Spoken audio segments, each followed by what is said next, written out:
Bonjour, bonsoir à toutes et à tous. Une petite vidéo achat caché autre avec du vide-grenier. Ouais, du vide-grenier, du vinyle, du DVD, du Blu-ray et du Steelbook. Je pense qu'on a fait le tour. Est-ce qu'il y a du 4K? Non, je crois pas qu'il y ait de 4K. Il n'y a pas de 4K. Alors, tout de suite, on va commencer avec ce que j'ai trouvé dans deux vides-greniers en fait. Qui ont eu lieu dimanche, donc il y a quelques jours, hein, et j'étais vraiment pas décidé à y aller, honnêtement. C'est mon père qui m'a, j'ai pas forcé la main, puis je me suis dit bon allez, ça ferait une balade pour le chien, on va aller se promener là-bas. Et puis on en a fait un premier, et lors du premier, j'ai trouvé ce film de Mel Brooks, un To Be or Not To Be, qui est une satire qui se passe au moment de la Seconde Guerre mondiale. Donc Mel Brooks, réalisateur et acteur de génie, hein. J'ai beaucoup de ses films, dont notamment Le shérif est en prison, La folle histoire de l'espace, etc. J'aime beaucoup, j'avoue. J'aime notamment un film, une espèce de parodie de Dracula, hein, mort et fier de l'être, ou heureux de l'être, je crois plutôt, qui est avec Leslie Nielsen, et donc un film de Mel Brooks, qui est vraiment excellent. Bon bref, ça c'est un petit peu à part. Toujours utile que j'ai franchi le pas pour l'achat de ce DVD pour 1 €, donc ce film de Mel Brooks, To Be or Not To Be. La fameuse phrase de William Shakespeare, être ou ne pas être, parce que ça concerne un peu le milieu du théâtre et tout ça, donc je pense que la connotation elle est là. Voilà, donc ça c'était pour le premier. Et le deuxième, eh ben, vous le voyez, je veux dire, vous finissez par me connaître, je pense. Je suis pas du genre à mettre des extraits musicaux comme ça dans le vent et qui ont absolument aucun rapport avec ce qui va être après. Ça m'arrive, hein, parce que des fois je suis comme tout le monde, j'ai des pètes au casque, il n'y a pas forcément de logique dans les choses que je présente ou dans les choses dont je vais parler.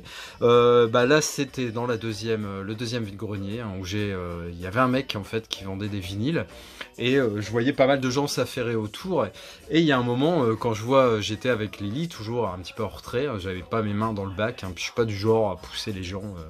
C'est pour moi, laissez-moi passer, hein, c'est vraiment pas mon style. Et donc j'étais avec Lily un peu en retrait, et à un moment quand je vois le mec de devant passer les vinyles comme ça devant ses yeux, les faire dérouler, j'aperçois ce que je crois être l'album de George Michael, Face. Et puis j'attends de voir ce qu'il va acheter en fait, et il prend deux films, Ultravox et je sais plus, un truc de Simple Minds je crois. Et je vois qu'il prend pas ce truc, alors je dis pourvu qu'il soit en bon état. Et puis après voir le prix aussi, hein, forcément. Donc à mon tour, et je regarde, et effectivement il y a que ça qui m'intéresse, hein. J'avais vu en un éclair, mais c'était bien ça, donc l'album de George Michael, Face. Et il était en excellent état, donc je lui dis vous les vendez combien vos vinyles? Il dit ça dépend, donc je voulais pas me montrer trop intéressé parce que forcément après c'est le piège, hein.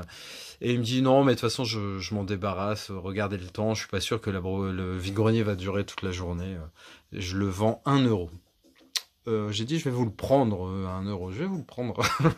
Je suis ravi, honnêtement je suis ravi pour ce vinyle parce que j'étais en 6e, on a fait un voyage à Paris, on est allé aux Halles, je me souviens, et on est allé, je parle d'un voyage scolaire, hein, et on est allé au Louvre, etc. Et on a fait un passage aux Halles, et aux Halles, on est allé à la Fnac, et c'était l'époque des Walkman, hein, des Sony, Megabass, tout ce que vous voulez. Et j'avais acheté l'album de Face, mais d'ailleurs, je crois, sur 30 ou 40 élèves qu'on était dans le bus, je pense qu'on est au moins 20 à avoir acheté ce jour-là l'album de George Michael en cassette audio. C'est vous dire l'engouement de l'époque, hein, pour ce super chanteur. Et donc voilà, il a une petite valeur particulière, je l'ai mis en boucle pendant des mois, voire des années dans mon Walkman. Je l'ai trouvé il n'y a pas super longtemps en CD, hein, cet album, et j'étais déjà super content, mais en vinyle, alors là, c'est la cerise sur le gâteau. Franchement, je l'ai mis hier et avant-hier, génial, le son est superbe, il n'y a pas... Il n'y a rien à dire, il n'y a aucun défaut, c'est vraiment génial. Voilà, je suis super content. On va continuer maintenant dans les films, on va pas trop s'attarder sur la musique, parce que je sais pas si ça vous intéresse. D'ailleurs, n'hésitez pas à me le dire dans vos commentaires, parce que j'achète pas mal de musique, hein. Que ça soit des CD ou des vinyles, hein, et je me demande toujours si ça vous intéresse, si vous voulez que je vous présente ou pas. Donc dites-le moi, puis selon le nombre de réponses positives et qui m'encouragent vers ça, et on verra ce qu'on fera. D'accord? Donc ensuite, un steelbook, ce steelbook est magnifique, hein, honnêtement, c'est une édition Fnac. J'avais jamais vu Le Voyage d'Arlo. Donc c'est un Pixar, Disney Pixar. Je l'ai regardé avant-hier. J'ai vraiment adoré. Hyper touchant. Tellement touchant que j'ai eu les larmes aux yeux à une scène plus ou moins vers la fin. Et ma compagne qui n'avait pas vu, je lui ai remis la scène. Et j'ai eu les larmes aux yeux alors que je savais très bien ce qui allait se passer. Donc vous voyez, si je tombe dans les pièges à chaque fois, hein, et Disney, pour moi, je suis un public de choix. Hein, je tombe dans tous les pièges sentimentaux, on va dire. Le Voyage d'Arlo, vraiment, j'ai vraiment beaucoup aimé. Finalement, la bête sauvage, c'est plutôt le gamin plutôt que le dinosaure. Mais l'histoire vraiment est chouette. Les décors, honnêtement, quand il s'agit de plans de nature en fait, sur les forêts, sur les montagnes ou même sur l'eau, c'est super bien fait. C'est bluffant. L'image est magnifique, c'est un Blu-ray, hein, le classique. Vraiment très beau dessin animé, aussi bien visuellement que le message qu'il porte. C'est vraiment un super dessin animé. Ce Voyage d'Arlo, je vous le conseille. Si vous ne l'avez pas vu, vous voyez, moi je viens seulement de le voir. 3 films de Clint Eastwood plus ou moins liés, donc La Relève avec l'excellent Charlie Sheen également. Donc en gros, le vieux flic qui connaît tout, c'est Clint Eastwood.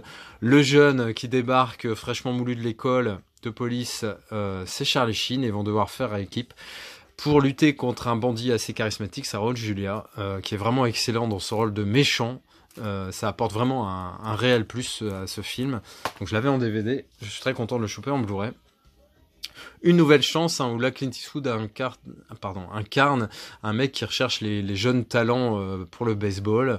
Belle histoire qui va se greffer là-dessus, avec un excellent Justin Timberlake, hein, qui est vraiment capable de très bon. Je pense notamment à Time Out, qui est un film que j'aime beaucoup avec Justin Timberlake. Ensuite, un film réalisé par Clint Eastwood, hein, c'est les Jersey Boys, donc l'histoire vraie d'un groupe dans les années 60, je crois. Vraiment très bon, avec un Christopher Walken qui joue encore une fois le rôle du méchant, hein, une fois n'est pas coutume, mais qui est vraiment excellent. Ça, je l'avais chopé, alors je crois que c'était Adrien qui m'en avait parlé au moment où il faisait une opération à la Fnac avec des prix vraiment très intéressants. Je me suis pris ça, alors franchement, je sais plus où. La trilogie de Pitch Perfect, un film de gonzesse dans le sens noble du terme, avec des filles qui vont faire des duels de chant, un peu. Parfois, ça me fait penser un peu à Sister Act, hein, avec des envolées lyriques, des façons de voir les chansons autrement, de les chanter autrement, et c'est vraiment très bon. En plus, forcément, il y a l'histoire de chaque personnage au fil des 3 épisodes qui évoluent, et je trouve ça vraiment très bien. Honnêtement, moi j'aime beaucoup. Alors ça n'a pas une portée philosophique de ouf comme certains films longs, hein, mais justement c'est ça la magie du cinéma. Un film pour des émotions différentes, voilà, et selon l'envie du moment. Donc Pitch Perfect. Un cadeau d'un ami, très sympa. X-Men Apocalypse. Le steelbook est vraiment très joli. J'ai ce film en 4K. Hein, je les avais trouvés, je sais pas si vous vous souvenez, les 3 4K pour, je sais plus. Franchement, mais moins de 20 balles, je crois, 19 balles de souvenirs pour les 3. Vraiment une très belle offre dans un cash. Et là, voilà, un steelbook de plus dans ma collection. Comme je vous ai déjà dit, hein, je suis pas du genre trop à claquer des sommes astronomiques dans les steelbooks. Hein. Je l'ai fait pour un particulièrement, c'était un Coco. Qui était pas donné du tout, mais je suis pas trop capable de mettre 50 ou 70 balles pour une édition.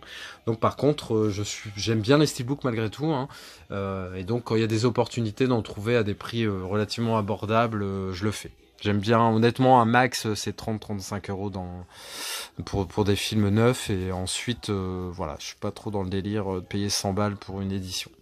Mais après, je respecte tout à fait. Hein. Je trouve ça très joli. Honnêtement, il y a des steelbooks vraiment de fou. Vraiment de malades mentaux. Alors, encore quelques films à vous présenter. Il va y avoir 2 films Nose. Alors, le premier, je sais plus si c'était Nose, je crois pas. Enfin, je sais plus. Donc, Michael Clayton, un film avec George Clooney où il incarne, dans mes souvenirs, un avocat qui va devoir... en gros, il arrive toujours à sortir ses clients de la merde. Et là, il va être il va avoir un problème de conscience, on va dire, parce qu'il doit défendre une industrie agro-chimique, enfin qui fait des pesticides ou je sais pas quoi. Et il sait qu'en fait, des millions de vies, des milliers, ou tout au moins, de vies sont en jeu. Et donc, il va avoir un peu le problème de soit défendre son client ou faire éclater au grand jour un scandale dont il a connaissance. Voilà, et forcément, il va un peu risquer sa vie sur là-dessus parce que on sait que les lobbies de ces industries sont vraiment très très puissants, hein, beaucoup d'argent en jeu, donc voilà, on a plutôt envie de le faire taire si il veut ouvrir sa gamelle et raconter des trucs qu'il faut pas. Alors, je vous présente tout de suite les deux films qui viennent de Nose, et ensuite il y aura juste un film que j'ai rajouté pour ma philo de Tom Cruise. Vous allez voir, vous allez me dire si vous connaissez. Alors, les deux films de Nose, c'était Palais Royal, un film que j'avais beaucoup aimé avec Valérie Lemercier, hein, qui arrive là, qui débarque un peu de de nulle part pour porter la couronne, hein, du royaume. Lambert Wilson et Catherine Deneuve en reine-mère, on va dire, assez désagréable. Donc c'est vraiment une satire du milieu de la royauté dans tout son sens, et je pense que Monaco est particulièrement visé. Là, je sais pas si ça se passe à Monaco, non, je pense pas qu'ils ont osé directement mettre un nom sur ça, mais voilà, pour moi, c'est ce que, dans mes souvenirs, c'était ça. Ensuite, film forcément culte, le film référence de George Romero, Le Jour des Morts Vivants. J'ai vraiment envie de le revoir parce que je l'ai pas vu, mais depuis 20 ans, si c'est pas plus. Je l'avais dans mes souvenirs, je l'avais pas en DVD. Je l'avais pas en Blu-ray, ça c'est évident, mais en DVD, je crois pas non plus. Donc très très content de le rentrer dans ma filmo. Il va aller à côté de ses petits copains du Territoire des Morts, de l'Armée des Morts, etc., des Death Note, etc., tous les films de zombies. Et puis je le regarderai avec un grand plaisir, as soon as possible. Et le dernier film que je vous présente, c'est un film de Tom Cruise qui s'appelle L'Esprit d'équipe. Je connais super bien Tom Cruise, ce film-là, je le connaissais pas du tout. Donc un film où, en gros, il incarne un joueur de football américain. Il vit dans une petite ville, hein, où en gros c'est la Syrie qui fait vivre tout le monde. Donc, mais plutôt que de bosser comme tout le monde justement dans la Syrie locale, et bah, il a envie d'exploser dans le milieu du sport. Même son entraîneur est un peu pareil, il a envie de se tirer de cette campagne. Il compte un peu sur Tom Cruise là-dessus. Et voilà, c'est un film sur l'ambition, sur l'envie, sur la volonté, sur le sport. Voilà, donc très content d'avoir trouvé ce film avec Tom Cruise.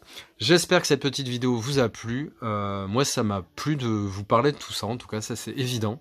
N'hésitez pas à commenter et à vous abonner. Et à très vite. Allez, ciao.